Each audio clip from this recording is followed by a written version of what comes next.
ఇవాళ వాస్తవం ఏంటి అంటే అశోక్ నగర్ నడి రోడ్లో రాహుల్ గాంధీ ఇచ్చిన మాటకి దిక్కులేదు. 2 లక్షల ఉద్యోగాలు మొదటి సంవత్సరంలోనే ఇస్తాం అని చెప్పిన రాహుల్ గాంధీ, నేను అడుగుతా ఉన్నా ఈరోజు ఇక్కడ పిల్లలు ఆత్మహత్య యత్నానికి పాల్పడుతుంటే మీరు ఎక్కడ ఉన్నారు రాహుల్ గాంధీ అని అడుగుతా ఉన్నా. ఎందుకు రారు మీరు హైదరాబాద్కి? ఎందుకు రారు?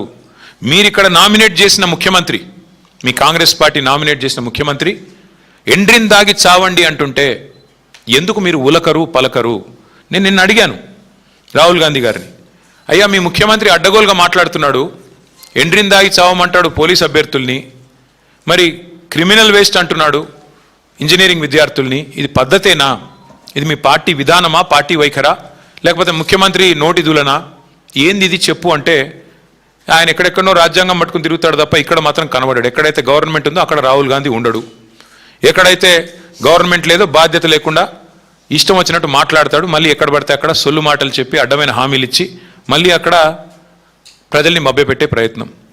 నేను ఇవాళ ఈ రాష్ట్రంలో ఉన్న బాధ్యులను కూడా అడుగుతా ఉన్నా, అధికారంలోకి రావడానికి ప్రగల్భాలు పలికి నిరుద్యోగ భృతి ఇస్తామని చెప్పి, అట్లాగే యువతకి ఇది ఇస్తాం అది ఇస్తాం, 10వ తరగతి పాస్ అయితే 10,000, 12వ తరగతి పాస్ అయితే 15,000, డిగ్రీ పాస్ అయితే 25,000, పోస్ట్ గ్రాడ్యుయేషన్ పాస్ అయితే 1,00,000 రూపాయలు, అట్లాగే మన పిహెచ్డి చేస్తే 5 లక్షలు అని చెప్పిన రేవంత్ రెడ్డి గారు, అని ప్రగల్భాలు పలికిన బట్టి విక్రమార్క గారు, మరి మీ సొంత నియోజకవర్గంలో నిరుద్యోగి ఉత్తరం రాస్తే ఏది మీ స్పందన? ఎందుకు మీ నుంచి కనీసం ఒక మానవతతో కూడిన ఒక చిన్న సందేశం, అయ్యా పిల్లలు చావకండి మేము కాపాడుతామని ఒక మాట ఎందుకు రావట్లేదు? పెద్ద దిక్కుగా ఉండాల్సిన వాళ్ళే విషం తాగండి, చావండి, మీరు బావిలో దుంకండి అని మాట్లాడితే మరి ఇవాళ ఏం జరుగుతుంది? ఇట్లాంటి పరిణామాలు కాక ఆలోచించాలని చెప్పి నేను కోరుతా ఉన్నా.